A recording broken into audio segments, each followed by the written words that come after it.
السلام علیکم۔ Islamic history حیرت انگیز واقعات سننے کے لیے ہمارے چینل کو سبسکرائب کریں۔ حضرت لقمان حکیم شروع میں غلام تھے۔ ان کا رنگ سیاہ اور شکل و صورت اتنی اچھی نہیں تھی، لیکن آپ کی دانش مندی مسلم تھی۔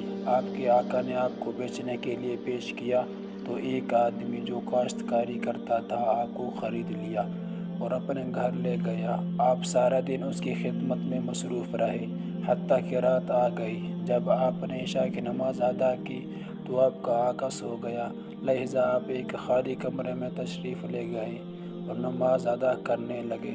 جب رات ایک پہر بیت چکی تو آپ نے اپنے آقا سے کہا: اے میرے آقا، بیشت کو آراستہ کر دیا گیا ہے اور جہنم کو بھڑکا دیا گیا ہے۔ جو شخص اخروی نعمتوں کو حاصل کرنا چاہتا ہے وہ اتنا زیادہ سویا نہیں کرتا۔ مالک نے جواب دیا: اے غلام، چلے جاؤ، میرا رب غفور الرحیم ہے۔ یہ کہہ کر وہ پھر سو گیا اور حضرت لقمان اپنی جگہ واپس آ گئے اور پھر نماز میں مشغول ہو گئے۔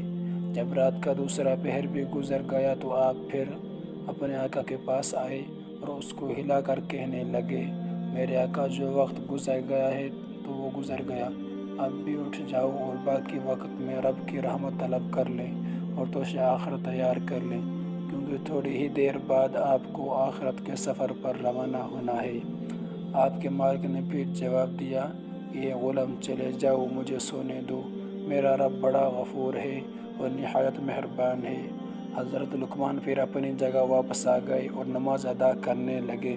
جب رات کا تیسرا پہر بیت گیا اور صبح ہونے کے قریب ہو گئی تو آپ پھر اپنے مالک کے پاس گئے اور کہا: میرے آقا، اب تو پرندے بھی اپنے گھونسلوں سے نکل کر اپنے رب کے ذکر میں مشغول ہو چکے ہیں اور بیابانوں میں جنگلی درندے بھی اپنے ٹھکانوں کو چھوڑ کر اللہ تعالیٰ کی حمد و ثنا میں مصروف ہیں۔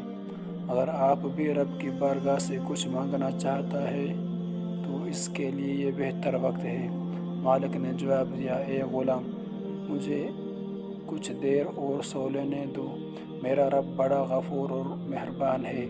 حضرت لقمان پھر واپس چلے گئے اور صبح کی نماز ادا کرنے لگے۔ نماز کے بعد اپنے اور مراد میں مصروف ہو گئے۔ اتنے میں آپ کا آقا بھی بیدار ہو گیا۔ اس نے آپ کو 10 سیر جو دیے اور کہا کہ جاؤ اور ان کو زمین میں کاشت کر دو۔ حضرت لقمان حکیم آقا کو سبق سکھانے کے لیے وہ جو لے کر پڑوسی کے پاس گئے اور جو اس کو دے کر اس کے بدلے میں باجرہ لیا اور زمین میں کاشت کر دیا۔ کچھ عرصے بعد وہ باجرہ اگ آیا تو حضرت لقمان اور ان کا مالک زمین میں چکر لگانے گئے۔ جب مالک نے زمین میں باجرہ اگا دیکھا تو کہنے لگا: اے لقمان، میں نے تجھے کیا کہا تھا زمین میں جو بونا ہے، لیکن تو نے باجرہ کیسے بو دیا؟ آپ نے کہا: میرے آقا، میرا رب بڑا غفور الرحیم ہے۔ مالک نے کہا: تو نے درست کہا ہے، لیکن جب تو زمین میں باجرہ بوئے گا تو پھر اس میں سے جو نہیں اگیں گے۔ آپ نے فرمایا: بالکل اسی طرح میرے آقا، جب آپ غافلوں کی طرح پڑے سوتے رہیں گے تو صالحین کے درجات کو کیسے پا سکیں گے؟